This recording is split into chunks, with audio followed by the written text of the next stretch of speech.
Pada suatu malam di jalan kota Hyderabad, India, sebuah ambulan melintas dalam kondisi darurat, membawa seorang pasien wanita yang sedang terluka parah. Wiu, wiu, wiu. Namun di tengah perjalanan, ambulan itu terhambat dengan sekelompok orang partai yang mengadakan acara individu di sebuah perjalanan. Mereka menutup jalan demi kepentingan pribadinya. Bukannya segera memberikan jalan bagi ambulan itu untuk segera lewat, mereka malah asik nyantui tanpa memperdulikan ambulan itu sama sekali. Namun, seorang pria perkasa yang menyaksikan peristiwa itu turun dari mobilnya dan langsung memberikan para kader partai itu sebuah pelajaran. Pria itu adalah Balu. Balu menghajar dan mengalahkan para kader partai itu hingga membuat mereka minta maaf. Balu berhasil membuat jalanan kini kembali lancar.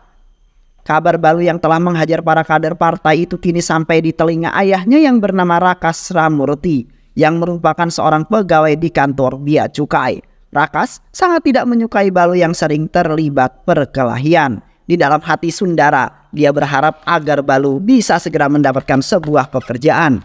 Rakas juga berharap agar Balu bisa mencontoh kakaknya yang merupakan seorang dokter, bukan malah terus menganggur sampai menjadi jagoan jalanan. Reaksi yang berbeda diberikan oleh sang ibu Balu. Ibunya sama sekali tidak mempermasalahkan status Balu yang merupakan seorang pengangguran. Di malam harinya, Balu kemudian mendengar curhatan ibunya. Ibunya curhat kepada Balu bahwa ia sangat ingin sekali memiliki seorang ART atau pembantu kali ya. Namun ayah Balu akan mengabulkan permintaan ibu itu setelah Balu memiliki sebuah pekerjaan. Emaknya si Balu kemudian memberikan kode halus kepada Balu untuk segera mencari pekerjaan. Balu ini sangat menyayangi sang ibu, kemudian berjanji akan segera mencari pekerjaan. Keesokan harinya Balu pergi mencari pekerjaan. Dia kemudian melamar ke sebuah perusahaan kosmetik. CEO dari perusahaan itu ternyata adalah Citra yang merupakan seorang gadis cantik, menawan dan sangat bohai tentunya. Bahkan saking cantiknya Balu yang baru pertama kali melihat Citra langsung klepek-klepek dibuatnya. Balu jatuh cinta pada Citra saat pandangan pertama. Citra sengaja hadir untuk menyeleksi langsung para calon karyawannya itu. Citra yang sangat tidak menyukai nepotisme lalu memanggil ke-6 pelamar yang mendapatkan rekomendasi dari ayahnya. Citra lalu menolak mereka pada saat itu juga. Padahal proses penyeleksian dan wawancara belum dilakukan. Dan kini tiba gilirannya Balu. Balu tampil dengan pakaian yang sederhana namun mempesona. Balu lalu diminta oleh Citra untuk menunjukkan kemampuannya dalam menjual sebuah produk. Tanpa banyak basa-basi, Balu lalu menunjukkan kemampuannya. Citra menyaksikan keunikan Balu dalam menjual produk kemudian merasa senang dan langsung menerima si Balu. Citra menerima Balu bukan lagi sebagai sales melainkan manajer penjualan dengan gaji per bulan sebesar 1 lakh atau sekitar 18,5 juta rupiah. Jauh lebih besar dari gaji ayahnya yang hanya sebesar 7.000 rupiah doang atau setara dengan 1.300.000 rupiah. Balu tentu saja sangat senang akan hal tersebut. Dia kemudian segera menyampaikan kabar itu kepada emaknya. Balu langsung meminta agar emaknya segera mencari seorang ART. Balu yang sekarang tidak dapat lagi direndahkan oleh ayahnya, bahkan Balu malah bisa ngece di depan ayahnya dan kakaknya. Keesokan harinya, tepat pada hari pertama Balu bekerja, Balu langsung dihadapkan dengan seorang anak kecil yang mengalami kekerasan karena telah menjatuhkan biji mika. Padahal anak kecil tersebut tak sengaja menjatuhkannya karena tangannya sedang sakit. Balu yang melihat hal itu langsung menghampiri dan menghajar pelaku penganiayaan. Kekerasan dibalas dengan kekerasan. Kini anak itu sedang diberi makan oleh Balu. Namun tak lama kemudian seorang atasan Balu yang bernama Rohim datang. Rohim menyalahkan aksi Balu itu yang dengan berani melukai anak buah Jenggaredi. Jenggaredi adalah orang yang memasok kebutuhan material ke perusahaan ini. Namun Citra yang ada di sana justru memarahi Rohim dan membela aksi Balu tersebut. Ia tak mau perusahaan ini bekerja sama dengan perusahaan yang mempekerjakan anak-anak secara paksa. Citra lalu meminta agar dicarikan vendor yang baru saja. Tak lama kemudian Rohim datang bersama Cakravani yang merupakan ayah dari Citra. Cakravani menolak usulan Citra. Jika kita sampai memutus kontrak kerjasama ini, maka Jenggaredi pasti akan marah besar. Oleh karena itulah Cakravani meminta agar Citra tidak membuat masalah dengan Jenggaredi. Jenggaredi adalah orang yang sangat disegani dan ditakuti banyak orang. Jenggaredi juga merupakan seorang owner dari perusahaan pertambangan Brahmai, perusahaan pertambangan Brahma Samudram yang berlokasi di Raya 5. Jenggaredi sudah sangat lama sekali mengeksploitasi anak-anak di sana. Bahkan anak-anak di sana dilarang belajar oleh Jenggaredi dan tak ada satupun orang yang mampu menghentikan kezoliman si Jenggaredi tersebut. Sementara itu, Balu kini sedang menemani Citra dalam pertemuan antar investor perusahaannya. Setelah acara itu selesai, Balu pergi menemani Citra untuk memberi surprise kepada sahabatnya, Fajra, yang sedang berulang tahun. Sesampainya mereka di depan pintu rumah Fajra, terdengar Fajra yang sedang memarahi ayahnya lantaran kecewa dengan sang ayah. Fajra menganggap bahwa ayahnya melupakan hari ulang tahunnya dan sama sekali tidak memperdulikannya. Hal ini bisa Fajra ungkapkan karena dalam kurun waktu 1 tahun ayahnya hanya bisa bersama Fajra dalam 11 hari. Ayah Fajra yang mendengar kebenaran itu tak mampu berkata-kata. Secara tiba-tiba Balu masuk ke dalam rumah dengan kado di tangannya. Balu mengucapkan selamat ulang tahun kepada Fajra sambil bertanya kepada ayahnya kado ini mau ditaruh di mana. Balu berperan seolah-olah dirinya adalah kang paket yang mengantarkan kado dari ayah Fajra. Padahal aslinya kado itu adalah kado milik Citra yang menunggu di luar. Fajra yang mengira bahwa ayahnya sedang mensurprise dirinya tentu sangat senang dan langsung memeluk sang ayah. Ayah Fajra yang melihat tindakan Balu itu sebenarnya bingung. Ini anak siapa ya? Tahu-tahu kok masuk ke rumah orang jir. Kini suasana pun sudah mulai mencair. Citra yang menunggu di luar berjalan masuk ke dalam untuk mengucapkan selamat ulang tahun kepada Fajra. Citra dan Fajra lalu berjalan ke dalam kamar dengan mood bahagia. Ayah Fajra yang masih bingung kemudian menanyakan identitas dari Balu, lalu mengucapkan rasa terima kasih yang mendalam. Berkat Balu, kini hubungan dia dan anaknya berhasil terselamatkan. Sebagai ungkapan terima kasih ayah Fajra mengatakan bahwa jika Balu membutuhkan sesuatu maka hubungi aku terlebih dahulu sebelum orang tuamu. Usut punya usut, ternyata ayah Fajra adalah seorang anggota DPR di wilayah Raya 5. Ayah Fajra sangat ingin mensejahterakan warga yang ada di sana. Namun selalu dihalangi oleh Jenggaredi. Jenggaredi adalah penghalang utama untuk mensejahterakan warga di sana. Bahkan pemerintah yang telah menyiapkan lahan alokasi untuk membangun pabrik BUMN, tanahnya malah dipakai oleh Jenggaredi untuk memperluas usaha tambangnya. Jenggaredi tak segan-segan untuk memberikan hukuman bagi siapapun termasuk pejabat yang ingin mengacaukan usahanya. Ayah Fajra yang merupakan wakil rakyat di sana juga tak mampu berbuat banyak. Karena jika dirinya melakukan sesuatu yang menghalangi usaha Jenggaredi, maka Jenggaredi akan menghukum Parvati yang merupakan istri sekaligus keponakan ayah Fajra sebagai hukuman bagi ayah Fajra. Balu yang mendengar kisah Jenggaredi menjadi gregetan ingin sekali menghabisi si Jenggaredi ini. Balu kemudian berjanji bahwa ia akan segera menghentikan kejahatan Jenggaredi. Di sisi lain, saat Balu baru saja sampai di rumah, Balu menemukan sebuah masalah lagi. Masalah itu adalah anak dari pembantunya yang bernama Gita ternyata sering mendapatkan kekerasan di sekolah. Gurunya sering sekali menyubit tangan Gita. Balu tak terima dengan perlakuan tersebut. Balu lalu mengajak Gita untuk pergi ke sekolah. Balu meminta Gita untuk masuk terlebih dahulu ke dalam kelas. Dan benar saja, Gita yang baru saja tiba di kelas langsung dicubit oleh gurunya dengan alasan terlambat.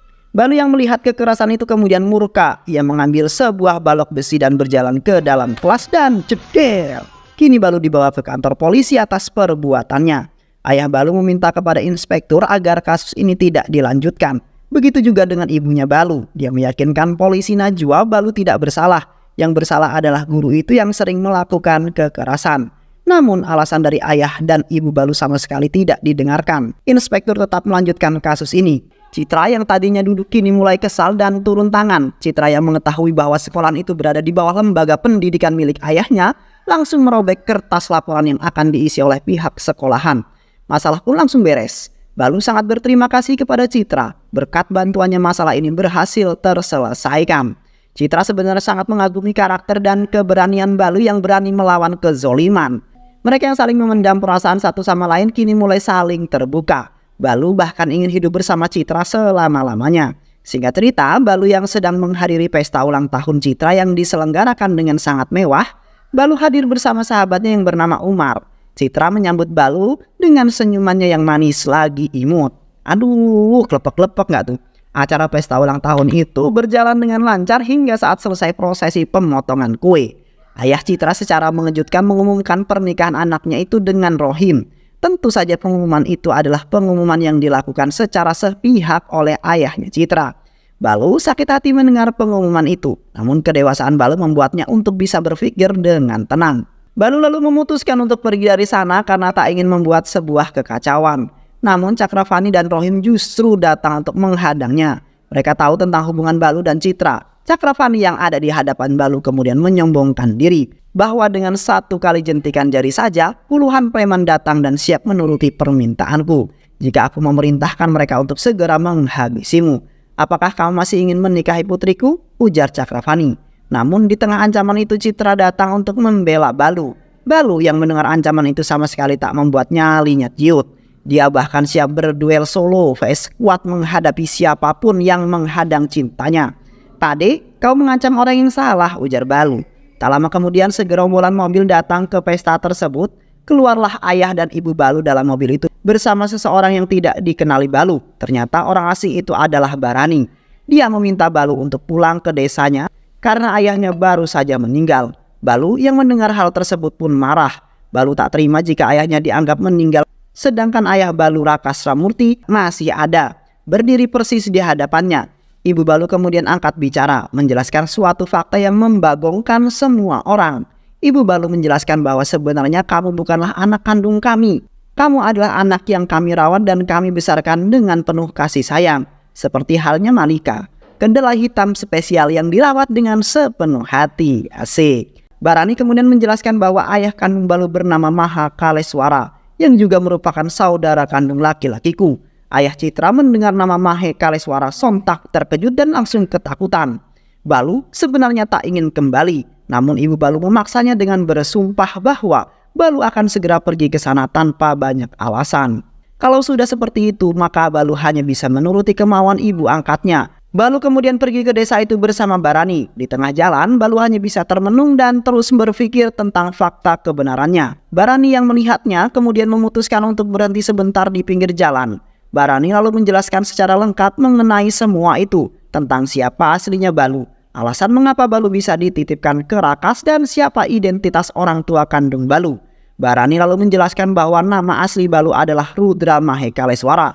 Rudra kecil mengalami sebuah kecelakaan mobil saat usianya 1 tahun. Mobil yang dikemudikan oleh orang tua Rudra ditabrak oleh sebuah mobil yang mengakibatkan ayah Rudra, Mahakaleswara, koma. Ibunya yang bernama Saneha mengalami luka yang parah, namun Rudra berhasil selamat. Saneha yang yakin bahwa hidupnya tak akan lama lagi kemudian meminta sahabatnya untuk merawat Rudra. Sahabat ibunya Rudra lalu membawa Rudra ke Hyderabad dan benar saja tak lama kemudian ibumu meninggal dunia. Itulah mengapa kamu bisa dirawat oleh Raka Sramurti. Kini saat ayahmu sudah siuman, kami memberitahu ayahmu bahwa kamu tewas dalam kecelakaan itu bersama ibumu. Di sisi lain ternyata Mahakaleswara adalah ayah dari Fajra yang merupakan sahabat Citra dan gadis yang bertengkar masalah ulang tahun tadi dengan ayahnya. Mahakaleswara adalah orang yang senantiasa memperjuangkan kesejahteraan masyarakat setempat. Sedangkan Jenggaredi atau Jengga selalu membuat onar di wilayah itu dan melakukan segala cara untuk mencapai tujuannya. Hingga pada akhirnya untuk menyudahi konflik yang terjadi, maka Mahakaleswara menikahkan Jengga dengan Putri Barani dengan mahar perusahaan tambang Mika miliknya. Namun inilah kesalahan terbesar dari Mahe. Jengga yang mendapat kendali penuh atas perusahaan itu kini mengelolanya secara brutal dan membabi buta. Ia sama sekali tak memikirkan masyarakat setempat. Jengga terus-menerus meluaskan daerah pertambangannya hingga sampai di kuil dekat pinggir desa. Jengga bahkan melarang semua warga desa untuk bisa beribadah di kuil tersebut. Jengga juga mempekerjakan semua anak-anak kecil di sana jika para pekerjanya sudah tak muat lagi untuk masuk ke dalam lubang tambang. Mahe yang mengetahui hal tersebut tak diam begitu saja. Mahe mencoba untuk menghentikan aksi Jengga, namun Mahe malah meninggal dengan alasan yang tak diketahui. Setelah selesai menceritakan semua, Barani lalu mengajak Rudra untuk kembali melanjutkan perjalanan.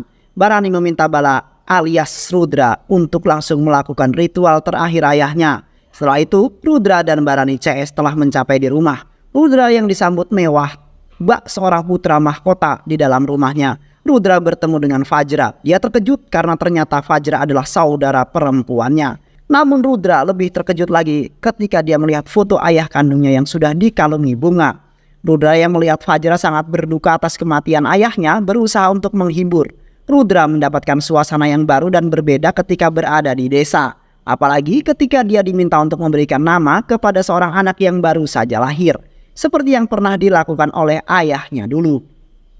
Rudra yang baru pertama kali melihat hal ini tentu saja bingung. Rudra lalu memberikan anak itu dengan nama Citra. Di lain sisi, sahabat Rudra, Umar, menelpon Citra untuk memberitahukan tentang kondisi Rudra pada saat ini. Citra yang mendengar ini seketika langsung OTW pergi menuju ke Desa Raya 5. Desa di mana Rudra sekarang berada. Sesampainya di sana, Citra mengalami dehidrasi. Seorang anak kecil bernama Gangga datang menghampirinya. Gangga lalu dengan senang hati membantu Citra. Citra lalu membalas kebaikan Gangga dengan memberikan sebuah coklat. Namun Gangga malah menolaknya. Karena Gangga memiliki permintaan lain. Gangga ingin agar Citra mewarnai kukunya seperti kuku Citra saat acara festival nanti. Itulah hadiah yang diinginkan Gangga. Citra dengan senang hati akan mengabulkan permintaan Gangga. Tak lama kemudian, kini Citra telah sampai di rumah Rudra. Dia disambut oleh Fajra yang merupakan sahabatnya sekaligus saudara perempuan Rudra. Rudra lalu terkejut ketika melihat Citra yang merupakan kekasih sekaligus bosnya sudah ada di sana. Apalagi Citra kini sudah dijodohkan dengan Rohim. Namun Citra datang menemui Rudra untuk menyampaikan sebuah kabar gembira bahwa perjodohan antara dirinya dengan Rohim sudah dibatalkan. Setelah itu, Rudra dan Umar pergi ke sebuah warung di pinggir jalan untuk ngudut sebentar. Tiba-tiba seorang pendeta datang dan meminta bantuan agar Rudra membawakan dirinya susu. Susu itu akan digunakan oleh pendeta untuk memandikan Dewa Siwa. Pendeta menanyakan identitas Rudra dan betapa terkejutnya pendeta itu saat mengetahui bahwa Rudra adalah anak dari Mahe Kaleswara. Pendeta itu menjelaskan bahwa kuil ini adalah kuil yang didirikan oleh ayahnya Rudra untuk mengenang kematian ibunya. Rudra yang mendengarkan fakta itu kini merasa sangat dekat sekali dengan sang ibu tercinta. Namun tak lama kemudian puluhan anak buah Jenggaredi datang ke kuil tersebut. Ternyata mereka berniat untuk menghancurkan kuil itu untuk area perluasan tambang. Rudra tentu saja tak sudi dengan tujuan mereka itu. Rudra langsung menghajar, menendang dan melibas mereka semua. Rudra berhasil mengalahkan anak buah Jengga dan membuatnya lari terbirit-birit. Di sisi lain, Jenggaredi kini berada di kantor partai kota Vijayawada. Jengga ingin agar dirinya mendapatkan tiket untuk maju menjadi Dewan Rakyat, menggantikan posisi Mahe yang telah berada di sisi Tuhan. Para petinggi partai sebenarnya tak ingin Jengga menjadi Dewan Rakyat karena mereka tahu bahwa Jengga pasti akan memanfaatkan posisi itu untuk kepentingan pribadinya saja. Namun di lain sisi, para petinggi partai juga tak berani menentangnya. Mereka lalu mengatakan bahwa jika Jengga memiliki sebuah kendala untuk menjadi Dewan Rakyat, yaitu ahli waris Mahe Kaleswara, Jengga harus mendapatkan dukungan dari ahli waris Mahe Kaleswara agar percalonannya bisa berjalan lancar. Alih-alih mendapatkan dukungan, Jengga yang sedang duduk malah mendapatkan telepon dari tangan kanannya yang bernama Arman. Arman menceritakan bahwa puluhan anak buah Jengga sudah dikalahkan oleh Rudra. Arman melaporkan hal itu dan meminta izin untuk segera menghabisi Rudra. Namun Jengga melarangnya karena Jengga membutuhkan izin Rudra untuk menjadi dewan. Artinya Jengga membutuhkan Rudra hidup-hidup. Setelah urusannya selesai dari kantor, Jengga lalu datang menemui Rudra. Rudra yang telah berhasil menghajar anak buahnya Jengga membuat dirinya marah. Jengga memperingatkan Rudra agar tidak bermain-main dengan dirinya. Jika kamu masih sayang nyawa dan tidak ingin menjadi seperti ayahmu, ujar Jengga. Rudra yang mendengarnya hanya bisa terdiam menatap Jengga. Beberapa hari kemudian, Jenggaredi menggelar acara deklarasinya untuk maju menjadi seorang Dewan Rakyat menggantikan Mahe. Para petinggi partai dan kader-kader partai juga hadir di sana. Rudra selaku ahli waris Mahe diberikan kesempatan untuk menyampaikan dukungannya. Tapi di tengah kesempatan itu, Rudra justru menyampaikan sesuatu yang tak diduga-duga. Yaitu Rudra sama sekali tidak akan pernah mendukung Jenggaredi sebagai calon Dewan Rakyat menggantikan ayahnya. Oleh karena itu, untuk mengisi kekosongan kursi yang ditinggalkan ayahnya, maka Rudra selaku ahli waris akan memberikan dukungannya kepada Fajra yang merupakan anak dari Mahe sekaligus saudara perempuannya.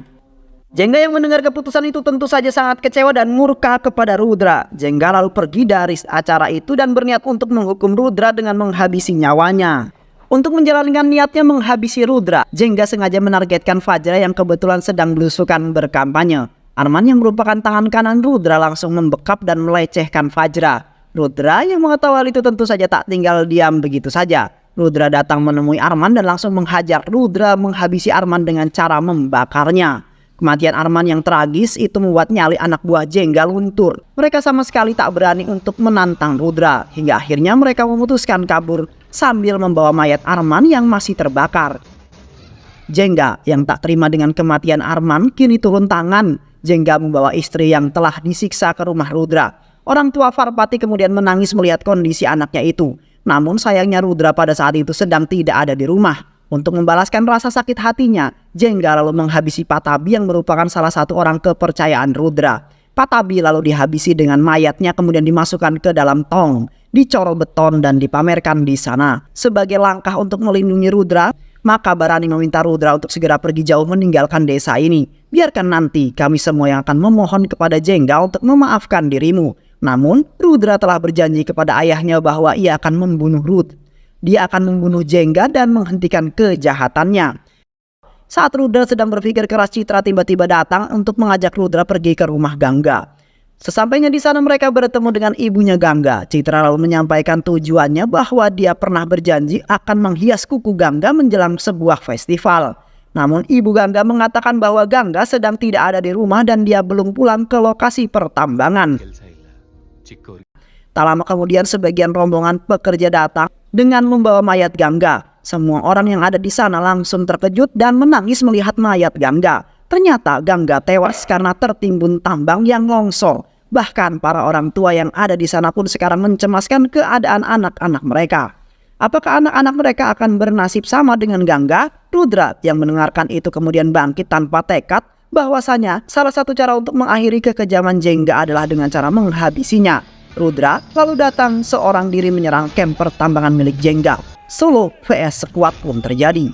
Rudra menghabisi satu persatu anak buah Jengga dengan cara yang beringas. Rudra tidak membiarkan satupun anak buah Jengga hidup hingga pada akhirnya sang musuh utama telah datang sendiri ke hadapan Rudra dan duel maut pun segera terjadi. Rudra mengerahkan seluruh kekuatannya untuk menghabisi Jengga. Namun Rudra yang sudah dipenuhi oleh luka akibat pertarungan sebelumnya berhasil dipojokkan oleh Jengga. Namun pada akhirnya Rudra berhasil menghabisi Jengga.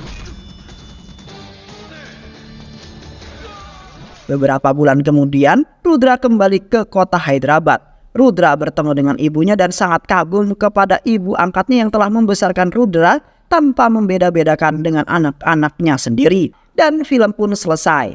Kedalaman cinta orang tua kepada anaknya tidak bisa diukur. Tidak seperti hubungan lainnya, ini melebihi kepedulian terhadap kehidupan itu sendiri.